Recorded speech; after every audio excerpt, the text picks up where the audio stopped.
Oremos. Padre Celestial, gracias te damos por el gran privilegio que nos concedes de venir a este lugar para abrir tu palabra y escuchar tu voz hablándonos en estos últimos días. Pedimos, Padre, la compañía de tu Espíritu Santo. Danos entendimiento para que podamos comprender las grandes cosas de tu palabra. Y te damos gracias por escuchar nuestra oración, porque te lo pedimos en el nombre de Jesús. Amén. En nuestro estudio de hoy vamos a analizar 2 profetas y 2 libros. Ahora les voy a decir quién es el primer profeta y cuál es su libro, pero no les voy a decir sino hasta la segunda parte de nuestro tema, quién es el segundo profeta y su libro. El primer profeta es Juan el Apóstol. Y el libro al cual me refiero no es el Evangelio según San Juan, sino el libro de Apocalipsis. Ahora, quisiera poder leer todos los versículos, pero no vamos a poder leerlos todos por la premura del tiempo, así que solamente les voy a dar algunas características en cuanto a Juan y su libro, y les voy a dar las referencias bíblicas para que puedan entonces buscar estas referencias. Lo primero que quiero mencionar es que el apóstol Juan tuvo el testimonio de Jesucristo. Eso se menciona, por ejemplo, en Apocalipsis el capítulo 22 y el versículo 16, porque dio testimonio de Jesús. También se menciona en Apocalipsis 1, el versículo 2 y el versículo 9. Juan tuvo el testimonio de Jesucristo. En segundo lugar, quiero que notemos que el mensaje que Dios le dio a Juan en el libro de Apocalipsis, lo dio especialmente para la iglesia. Es decir, no lo dio para el mundo en general, lo dio para la iglesia. Por eso en los mensajes de las 7 iglesias se usa la misma fórmula. El que tiene oído, oiga lo que el Espíritu dice a las iglesias. Si quieren una referencia, podrían buscar Apocalipsis 1:10 y también Apocalipsis 21 y el versículo 5. Otra característica del apóstol Juan es que nos dice en Apocalipsis 1:17 que cuando el apóstol Juan entraba en visión, caía como muerto. En Apocalipsis 1:17 dice que cuando tuvo esta visión de Jesús, dice que cayó al suelo como si estuviera muerto. Otra característica muy importante en cuanto a Juan, el escritor del libro de Apocalipsis, es que más de 40 veces en su libro, en el libro de Apocalipsis, que tiene 22 capítulos, él usa expresiones tales como vi y oí. Es decir, él está presenciando lo que Dios le está mostrando en visión. Por eso más de 40 veces usa la expresión vi o la expresión oí. La próxima característica que quiero que notemos en cuanto al apóstol Juan, cuando escribió el libro de Apocalipsis, es que obviamente su libro fue inspirado por el Espíritu Santo. En 2 de Pedro, el capítulo 1 y el versículo 20 y 21 dice que santos hombres de Dios hablaron siendo inspirados por el Espíritu Santo. Pero al examinar el libro de Apocalipsis notamos que el mensaje fue inspirado por el Espíritu Santo, pero le fue impartido directamente a Juan por medio de un ángel. Ustedes pueden notar eso en Apocalipsis 1 y el versículo 1 al 3 y también Apocalipsis 22:6. Dice que el Espíritu Santo inspiró el libro, pero fue un ángel el que le entregó el mensaje directamente a Juan. Otra característica interesante en cuanto a la experiencia de Juan cuando escribió el libro de Apocalipsis es que mientras estaba en visión, Dios le mandó a escribir lo que le estaba mostrando.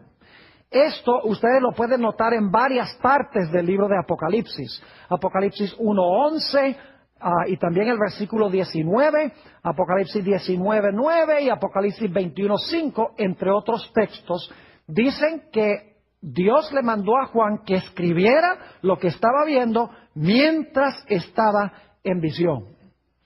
Otra característica interesante en cuanto a Juan es que cuando estaba en visión, Juan le hacía preguntas al ángel que le estaba dando la información.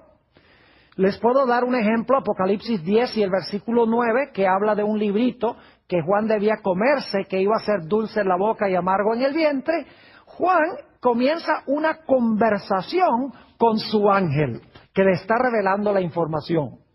No solo esto, sino que el libro de Apocalipsis nos dice que Juan también tuvo conversación con otros seres celestiales, fuera de los ángeles.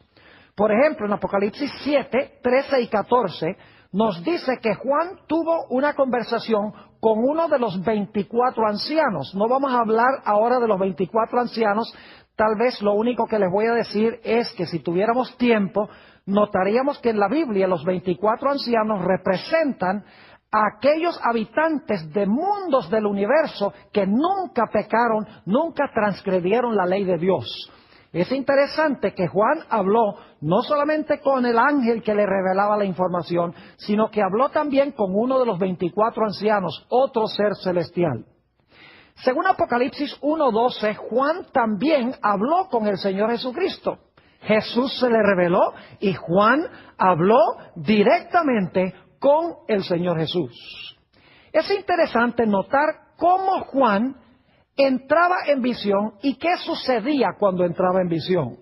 Quiero leer de Apocalipsis 21 y el versículo 9 y 10, la experiencia de Juan. La Biblia nos dice que cuando entraba en visión, el ángel de él llevaba su mente a lugares lejanos. Inclusive aquí vamos a encontrar que el ángel llevó al apóstol Juan a ver la nueva Jerusalén en el cielo.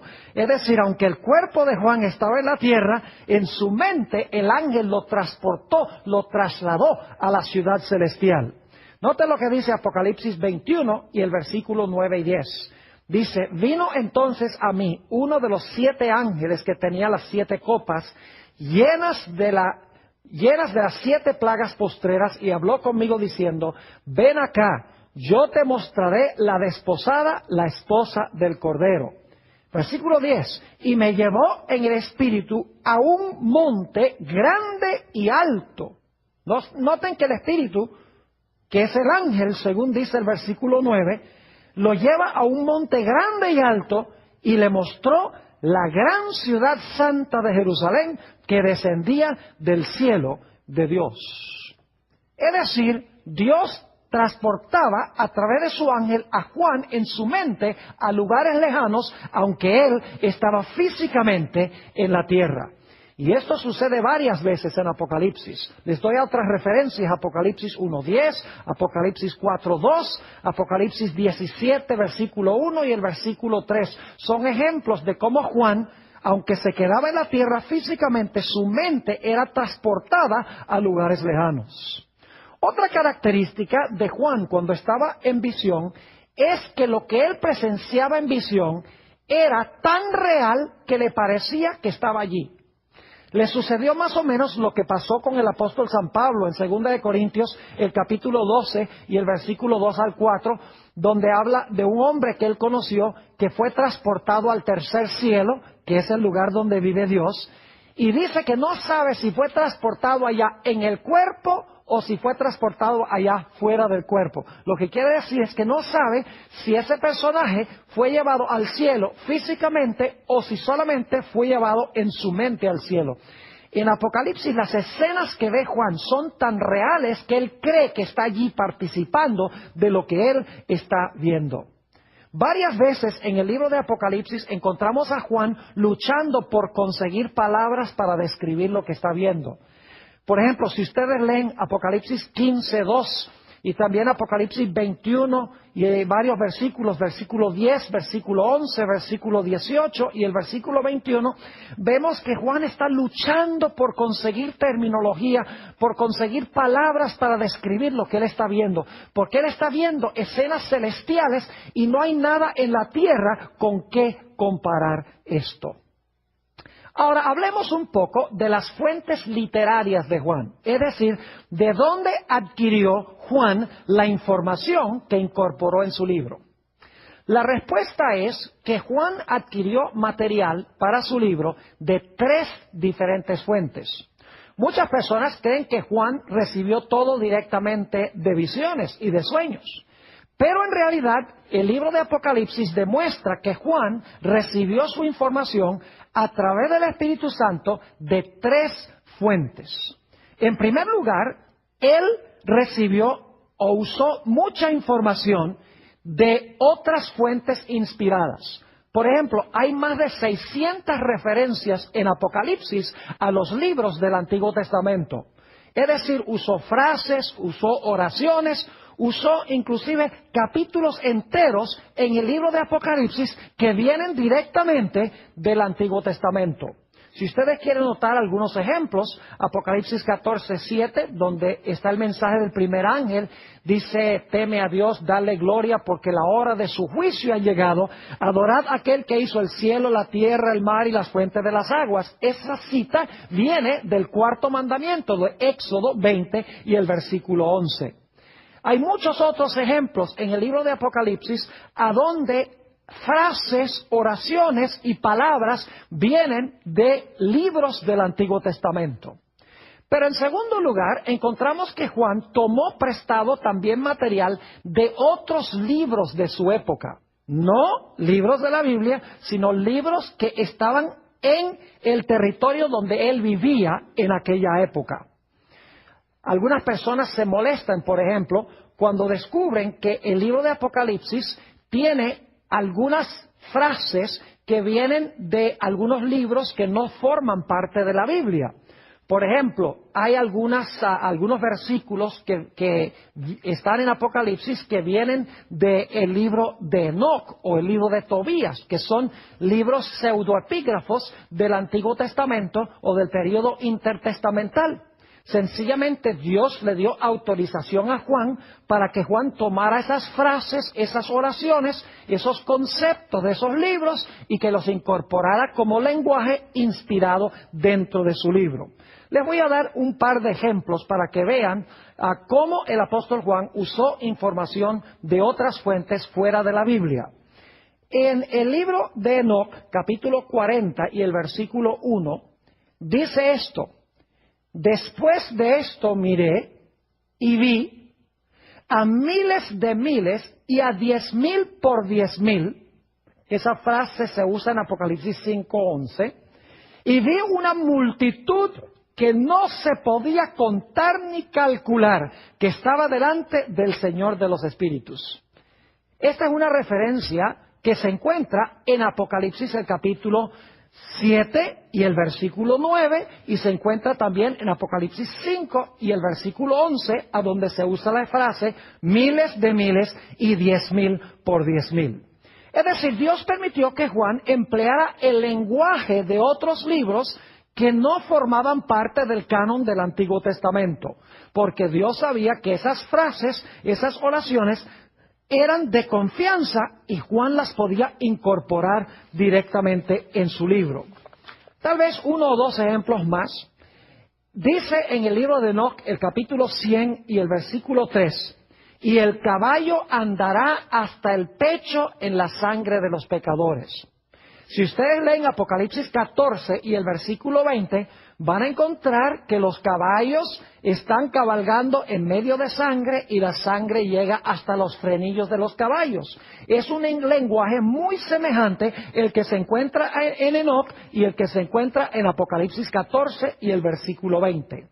Un ejemplo más, dice en el libro de Tobías, capítulo 3 y el versículo 16 y 17, Jerusalén será edificada con zafiros y esmeraldas, y sus muros con piedras preciosas, y sus torres, y con oro puro. Las calles de Jerusalén serán pavimentadas con berilo y rubíes, y con la piedra de Ofir. La piedra de Ofir es oro.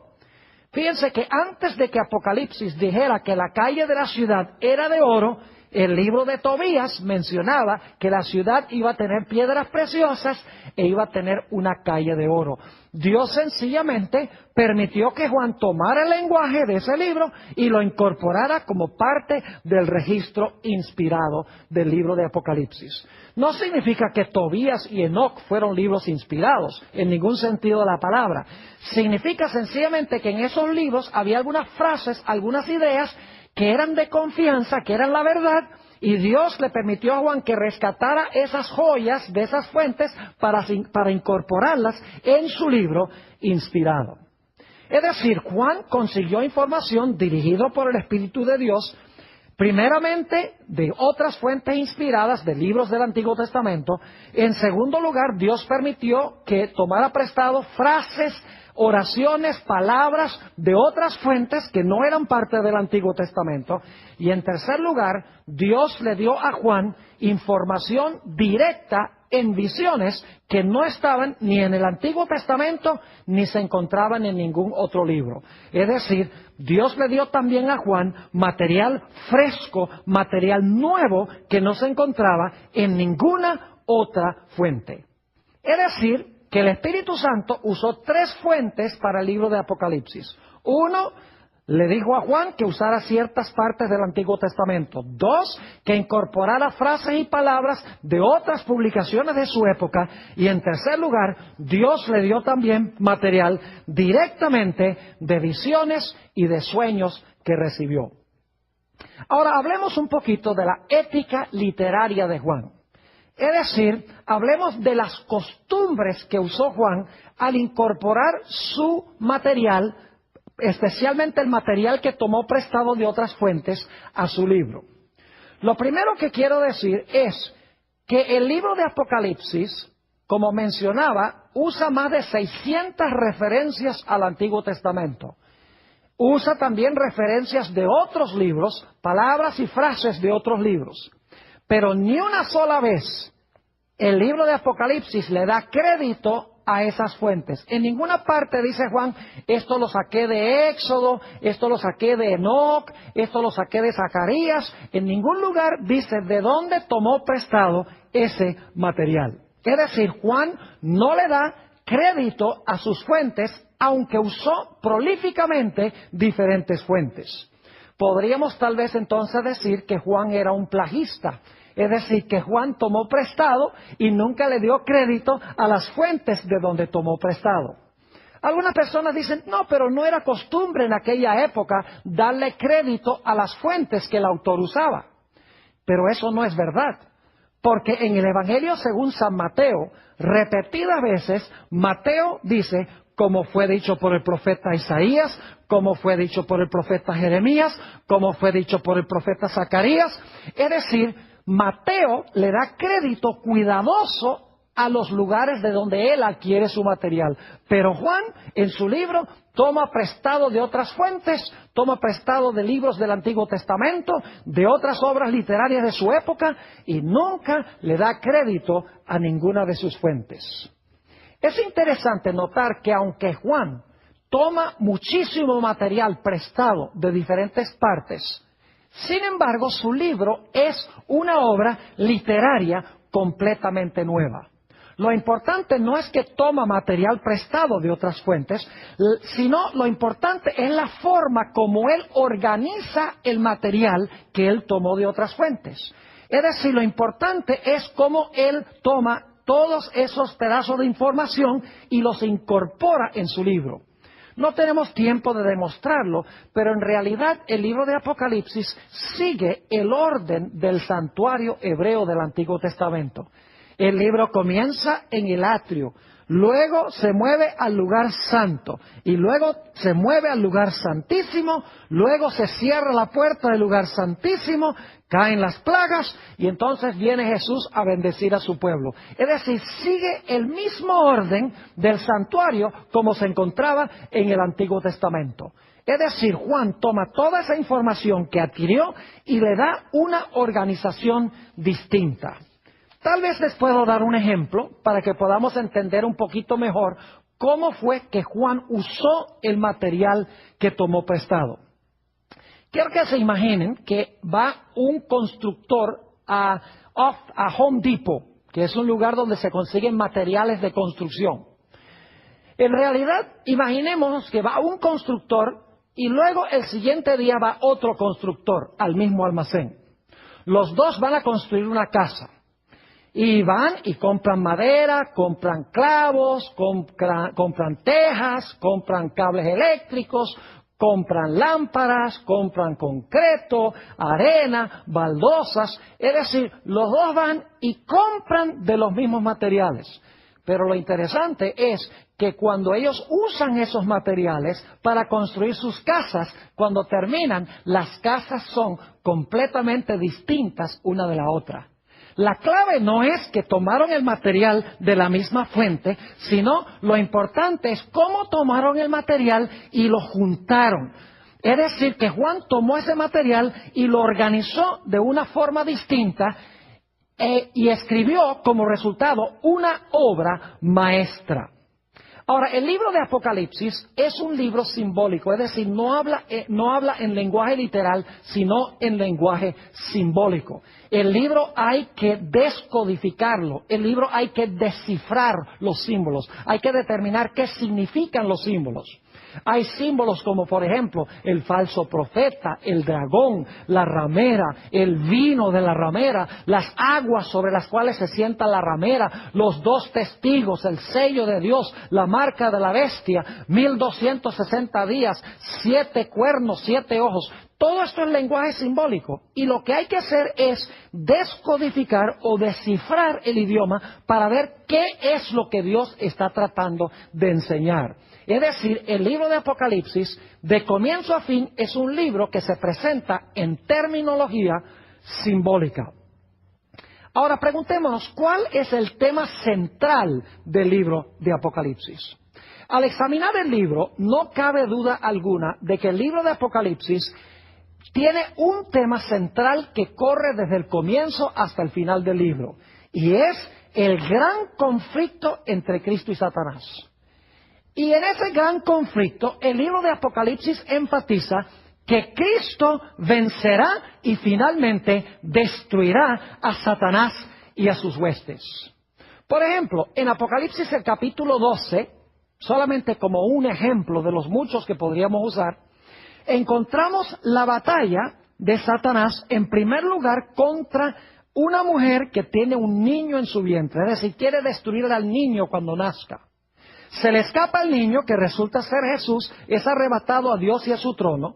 Y luego entonces nos dice que Satanás se lanza contra la mujer que trajo a este mundo, al niño.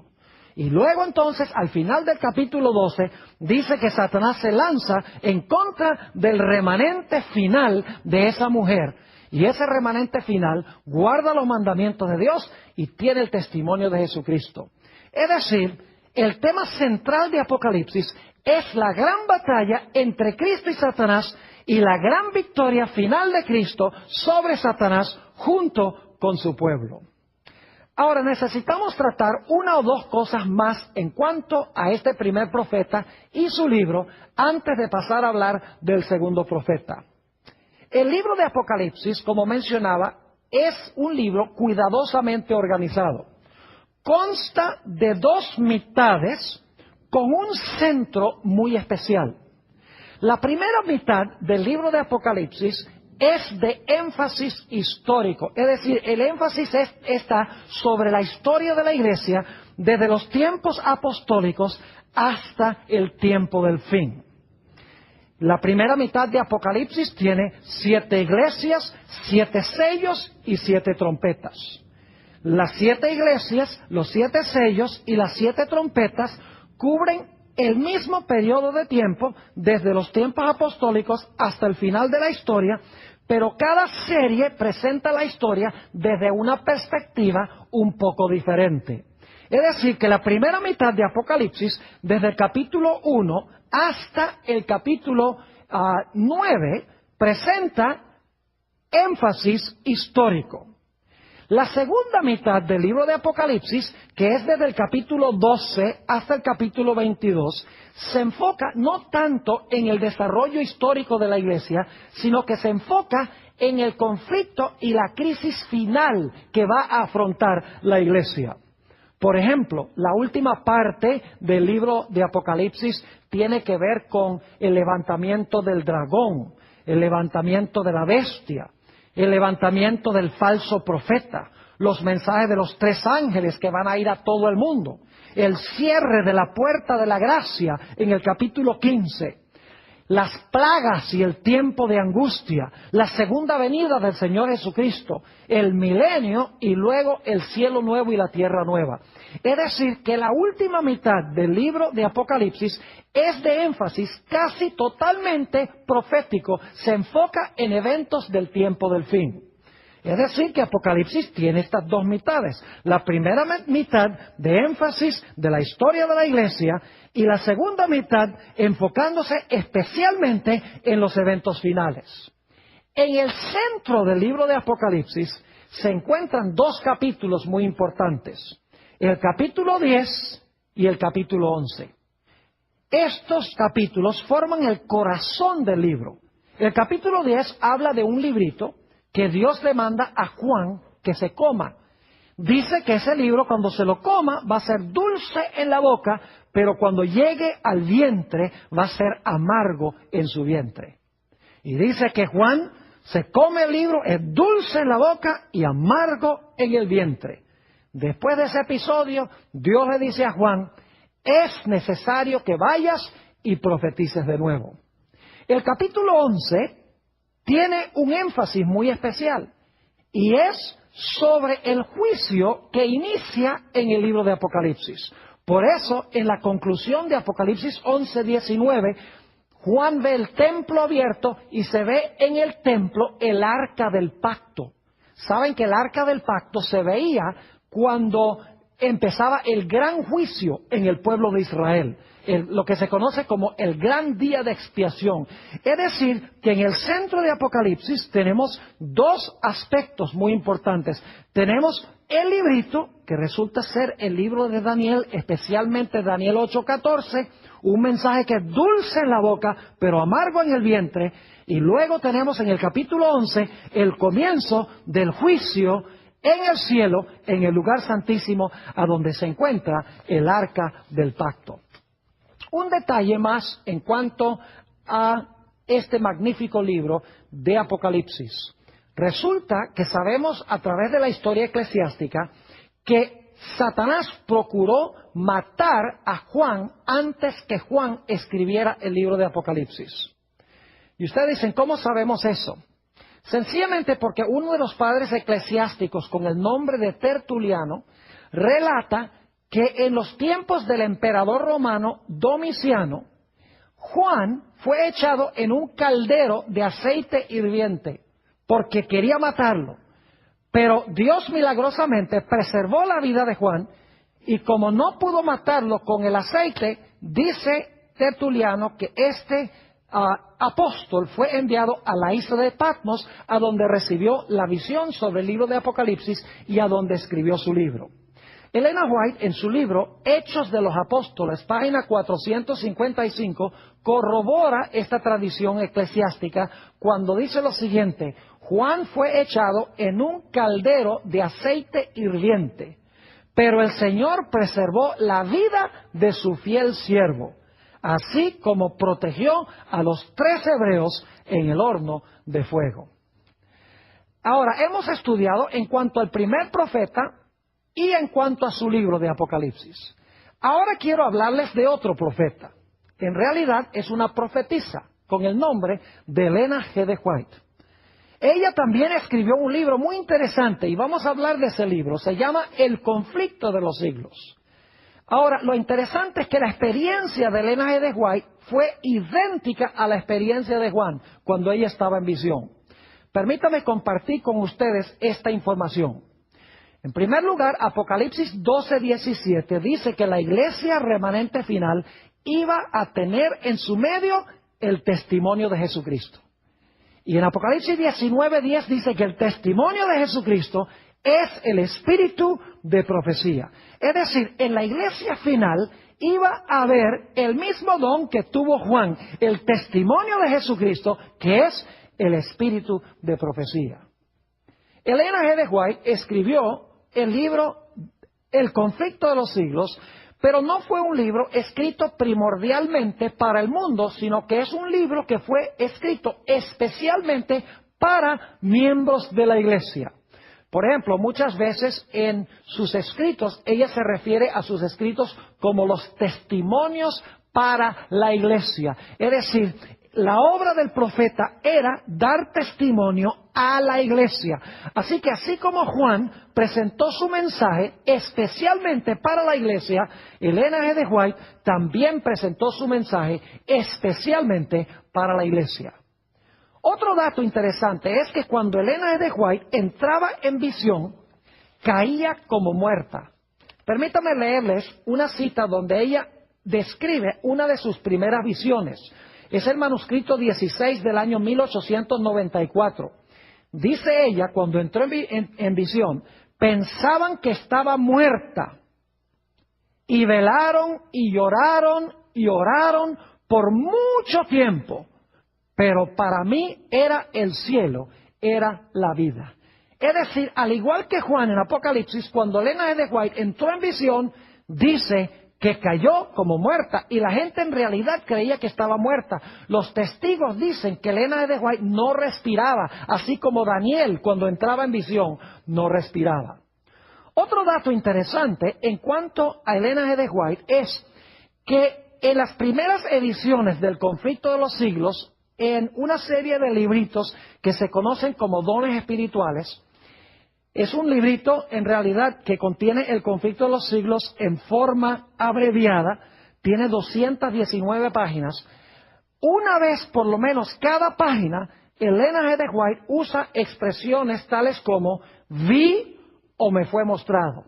La misma expresión que usó Juan en su libro más de 40 veces, Elena G. de White, en el libro Dones Espirituales, que es el precursor del libro que tenemos hoy, El conflicto de los siglos, ella usó la expresión vi o me fue mostrado. Otro dato interesante en cuanto a Elena G. de White es que, aunque su mensaje fue inspirado por Dios, el mensaje le era entregado por un ángel. Se refería a su ángel como mi ángel acompañante, lo llamaba mi guía o mi instructor. Por ejemplo, Elena G. de White en el libro Testimonios para la Iglesia, tomo 1, página 73, dice ella lo siguiente en cuanto a su primera visión. Hasta el momento de mi primera visión, no podía escribir. Mi mano temblorosa no era capaz de sostener con firmeza la pluma. Mientras estaba en visión, el ángel, noten esto, el ángel me mandó que escribiera la visión. Mientras estaba en visión, fíjense, el ángel la mandó que escribiera la visión. Yo obedecí y pude escribir libremente, mis nervios fueron fortalecidos y mi mano se tornó firme. Interesante que el mensaje le fue impartido por su ángel acompañante. Interesante que cuando estaba en visión, el ángel le decía, escribe mientras estás en visión. Otro dato interesante en cuanto a Elena G. de White es que cuando estaba en visión le hacía preguntas a su ángel. Noten, por ejemplo, esta cita que se encuentra en Primeros Escritos, página 40. Dice ella, no podía sufrir el pensamiento de volver a este mundo tenebroso. El ángel me dijo entonces, debes volver, y si eres fiel, tendrás con los 144,000 el privilegio de visitar todos los mundos y ver la obra de las manos de Dios. Fíjense que ella le está pidiendo al ángel que la deje quedarse allá, y el ángel le dice, no tienes un mensaje que impartir, tienes que regresar.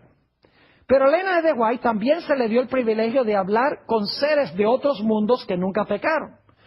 Por ejemplo, una vez visitó un planeta a donde le preguntó a uno de los habitantes por qué eran tanto más hermosos que los habitantes de la Tierra. Y esto es lo que le respondió ese habitante, Primeros Escritos, página 40. Le dijo, hemos vivido en estricta obediencia a los mandamientos de Dios y no incurrimos en desobediencia como los habitantes de la Tierra. Inclusive, la hermana White se le permitió una vez ir a un planeta a donde vio a Enoc. Y tuvo el privilegio de hablar con Enoc, quien fue trasladado al cielo de entre los vivos. En Primeros Escritos, página 40, Enoc, cuando ella le preguntó si ese era el lugar donde él vivía permanentemente, Enoc le contestó, no es este, mi morada es la ciudad, y he venido a visitar este sitio. Elena G. de White también múltiples veces en sus escritos tuvo el privilegio de hablar con el Señor Jesucristo.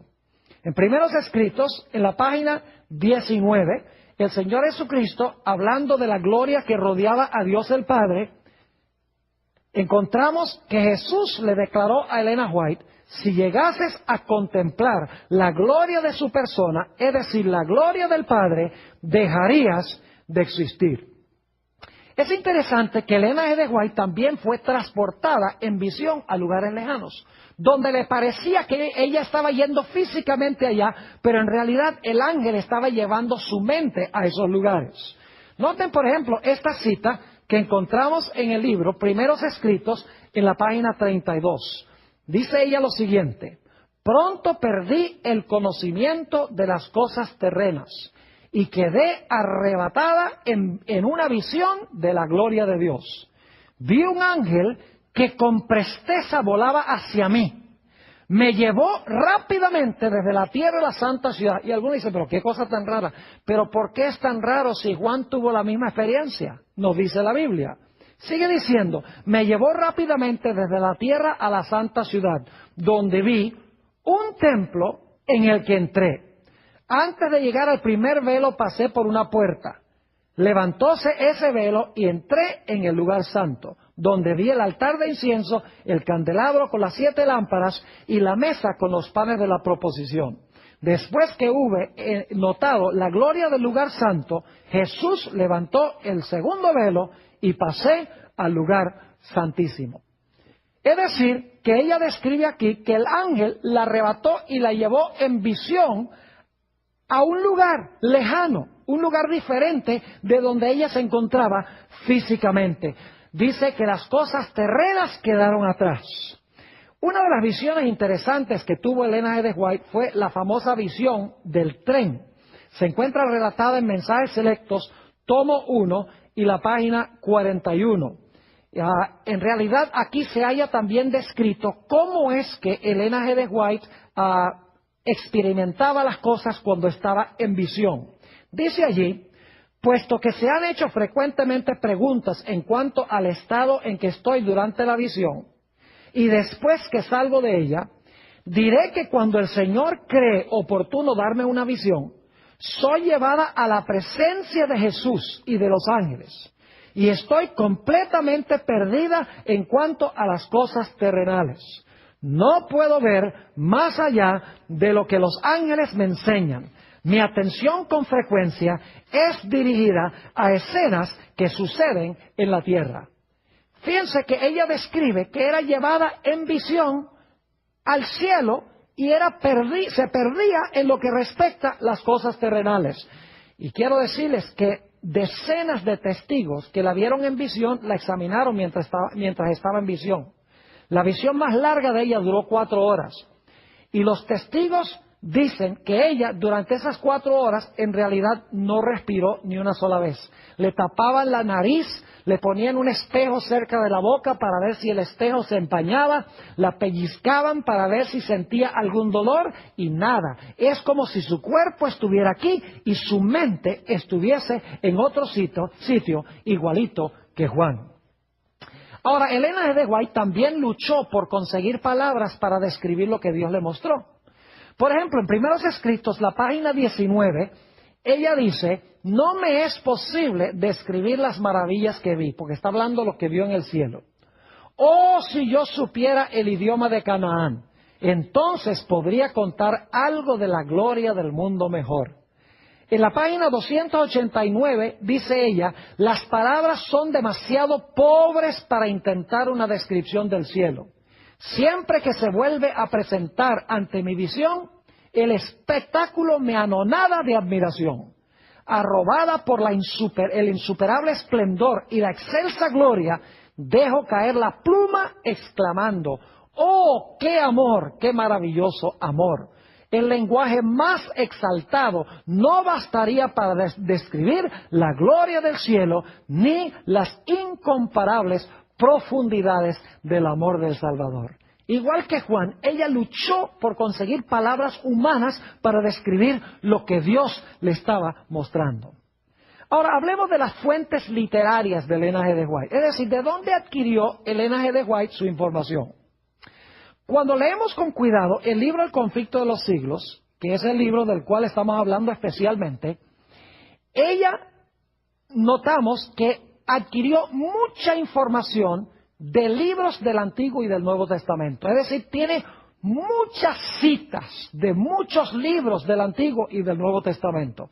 Es decir, ella adquirió mucho de su material de otras fuentes inspiradas de autores que escribieron antes que ella. Pero también los que han leído el libro El conflicto de los siglos han notado que ella usa también material de otros autores que no podríamos decir que fueron inspirados. Por ejemplo, ella usa la historia eclesiástica de D'Aubigné. Usa también la historia eclesiástica de un autor con el apellido Wiley. Usó material escrito por algunos pioneros de la Iglesia Adventista, como J.N. Andrews, Jaime White y Uriah Smith. Es decir, ella usó lenguaje, citas de otros autores, igual que Juan también usó citas de otros autores. Dios sencillamente dirigió la mente de ella para que ella pudiera conseguir la información en otras fuentes que era de confianza, y Dios le dio permiso para usar esta información e incorporarla en su libro. Es decir, que Elena G. de White usa otras fuentes inspiradas, citas del Antiguo y el Nuevo Testamento. En segundo lugar, usa material de otros autores que Dios le dijo, esto es de confianza, puedes usarlo. Y en tercer lugar, Elena G. de White presenta en El conflicto de los siglos mucho material que no se consigue en ninguna otra parte. Es decir, es material que Dios le dio solo a ella directamente en visiones y en sueños. Por ejemplo, si ustedes leen los capítulos, la liberación del pueblo de Dios, la desolación de la tierra y el fin del conflicto, en el libro El conflicto de los siglos, van a descubrir que prácticamente todo el material que ella usa en esos capítulos, ella recibió esa información directamente de sueños y de visiones. Es decir, el libro El conflicto de los siglos consta de las mismas fuentes que el libro de Apocalipsis. En primer lugar, uso de otras fuentes inspiradas que fueron escritas antes. En segundo lugar, obras o material de otros autores no inspirados, pero Dios le dijo a Elena G. de White, usa ese material porque es de confianza, lo puedes incorporar. Y en tercer lugar, material fresco, nuevo, que ella recibió en visiones y en sueños. Ahora hablemos un poco de la ética literaria de Elena G. de White. ¿Cómo eran sus costumbres literarias? En sus obras originales, porque El conflicto de los siglos que tenemos hoy tuvo un proceso de desarrollo. Primero se llamó Dones Espirituales, luego después se llamó Espíritu de Profecía, tomo 4, y luego entonces El conflicto de los siglos plenamente desarrollado que tenemos hoy. En las primeras ediciones del conflicto de los siglos, es decir, en Dones Espirituales y en el tomo 4 de Espíritu de Profecía, Elena G. de White no le dio ningún crédito a ninguna de las fuentes que ella usó. Nunca citó de dónde venía del Antiguo o del Nuevo Testamento, nunca dijo de dónde vino el material de otros autores. En el conflicto de los siglos que tenemos hoy en día, ya la gente le había dicho, es mejor que incorpores los versículos de la Biblia e incorpores de dónde estás adquiriendo el material, y entonces ella incluyó las referencias bíblicas y también incluyó las referencias de los otros libros que ella empleaba. Pero en las primeras ediciones, ella, como Juan, no usó ninguna referencia de dónde estaba adquiriendo el material. Ahora, Elena G. de White no estaba tratando de ocultar de dónde había adquirido ese material. Algunos la acusan de plagio. Dicen, la hermana White usó citas de otros autores y nunca les dio crédito. Bueno, tendríamos que decir entonces que Juan el apóstol también fue un plagista, porque usó montones de material de otros autores y nunca les dio crédito tampoco. El hecho es que la hermana White nunca hizo esto ni lo escondió no dijo, yo voy a tomar prestado, ojalá que nadie me descubra. Nunca fue así. Ella anunció públicamente que en el conflicto de los siglos ella estaba usando material de otras fuentes. Por ejemplo, en el conflicto de los siglos, la página 14, ella dice lo siguiente: en algunos casos, cuando he encontrado que un historiador había reunido los hechos y presentado en pocas líneas un claro conjunto del asunto, es decir, del asunto que ella había visto, o agrupado los detalles en forma conveniente, he reproducido sus palabras. No tanto para citar a esos escritores como autoridades, sino porque sus palabras resumían adecuadamente el asunto. Y luego dice, y al referir los casos y puntos de vista de quienes siguen adelante con la obra de reforma en nuestro tiempo, es decir, de otros autores, me he valido en forma similar de las obras que han publicado. Es decir, en la misma introducción al conflicto de los siglos, ella dice, yo usé material de otros autores, yo usé material de nuestros pioneros, lo he incorporado en mi libro, no porque son autoridades, sino porque lo que ellos escribieron cuadra perfectamente con lo que Dios me ha mostrado en visión. Es decir, que Elena G. White siguió un proceso muy parecido al proceso de Juan. En primer lugar, nunca le dio crédito a las personas que ella citó. Pero no podríamos decir que fue plagista porque no quería esconder ese hecho, sino que usaba el lenguaje porque habían escrito en forma fidedigna y para qué ella iba a perder tiempo escribiendo lo mismo, fresco y nuevo, si ya se había escrito. Ahora quiero decirles que el libro de El conflicto de los siglos es una obra maestra literaria. En realidad, El conflicto de los siglos es un libro de Apocalipsis descifrado o descodificado. Cuando hablamos sobre Juan y sobre el libro de Apocalipsis, notamos que el libro de Apocalipsis está presentado en forma de símbolos y de figuras. Por ejemplo, nos dimos cuenta que Juan habla del dragón, la bestia, el falso profeta, vino, aguas, testigos, marcas, sello, etc. Elena G. White no usa los símbolos, sino que ella interpreta los símbolos, es decir, ella descifra o descodifica los símbolos. El conflicto de los siglos, en otras palabras, es el libro de Apocalipsis descifrado o descodificado.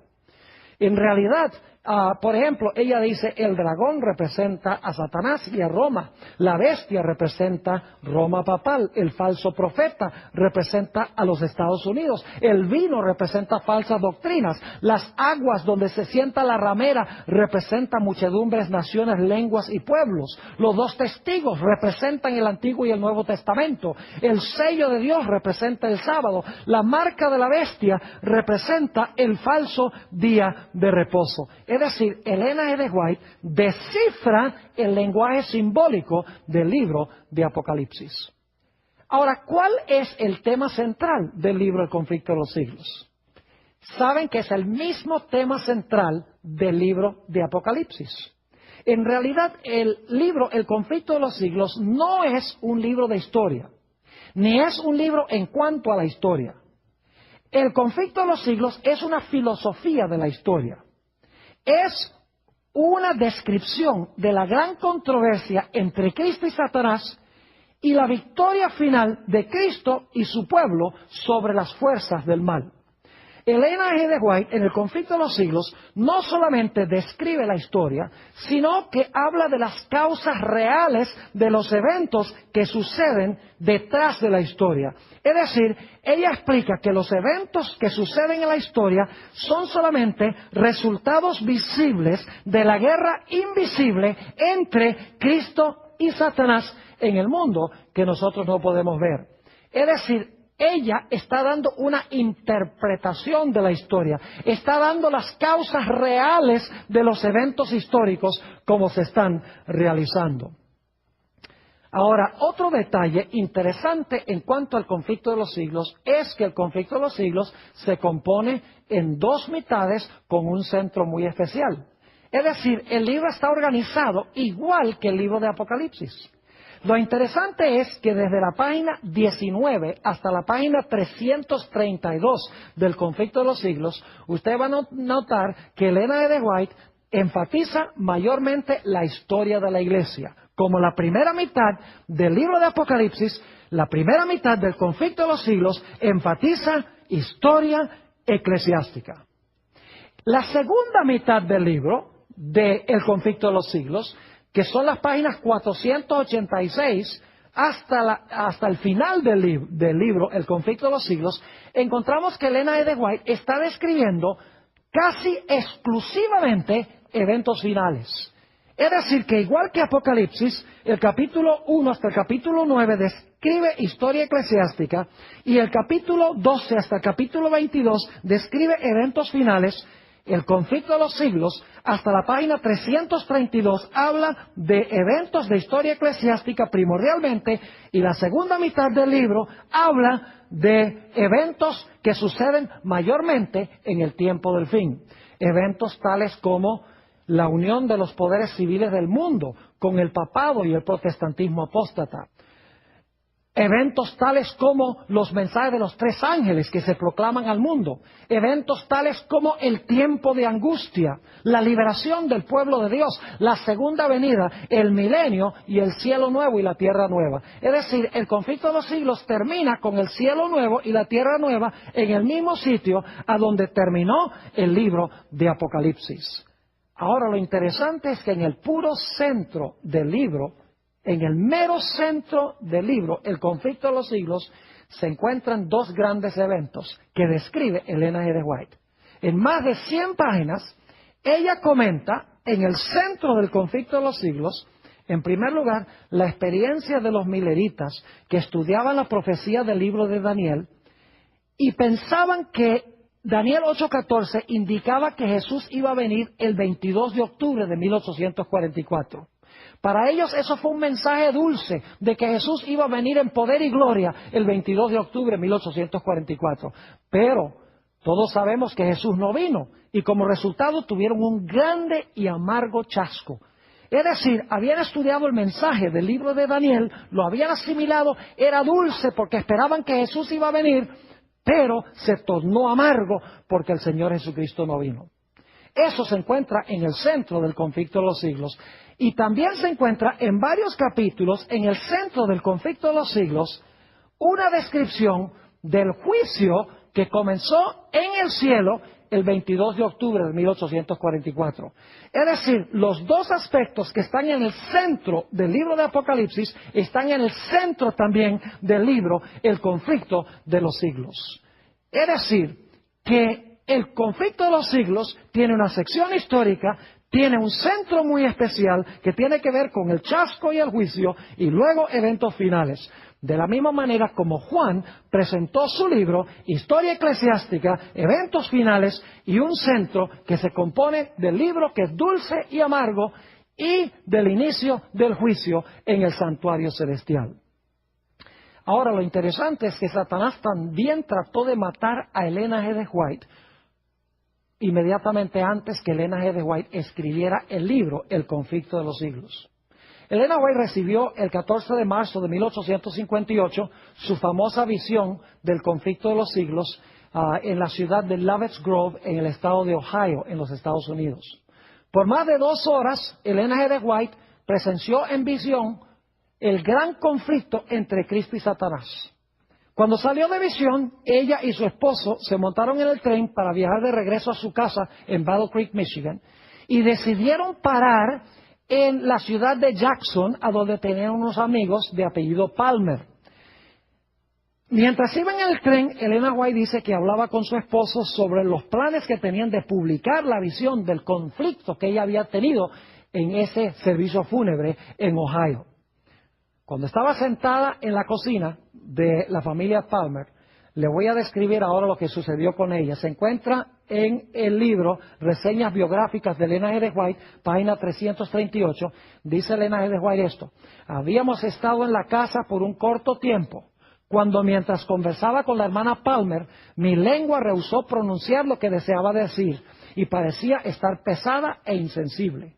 Una sensación extraña y fría me afligió el corazón. pasó por mi cabeza y a lo largo de mi costado derecho. Estaba teniendo un derrame por esta descripción. Sigue diciendo, por un tiempo estuve insensible, pero fui levantada por la voz de oración ferviente. Procuré usar mis extremidades izquierdas, pero estaban perfectamente inútiles. Por un corto tiempo no esperaba vivir. Ahora podríamos decir, bueno, ella sencillamente tuvo un derrame, tuvo un stroke, tal vez porque no tenía una buena constitución fisiológica. Pero en realidad, unos pocos meses después, encontramos que Dios le reveló a ella lo que había pasado en la ciudad de Jackson. En el mismo libro, Reseñas biográficas de Ellen G. White, página 339, explica a ella había ido a la casa de una hermana Hutchins, porque la hermana estaba enferma y le habían pedido que fuera para orar con ella. Dice ella lo siguiente, mientras estaba orando por ella, el poder de Dios reposó sobre todos. Y al caer sobre mí, fui arrebatada en visión. Es decir, cuando el Espíritu y el poder de Dios cayeron sobre ella, fue arrebatada en visión. En esa visión se me mostró que el ataque repentino que tuve en Jackson era la intención de Satanás quitarme la vida a fin de impedir la obra que iba a escribir. Pero los ángeles de Dios fueron enviados para rescatarme.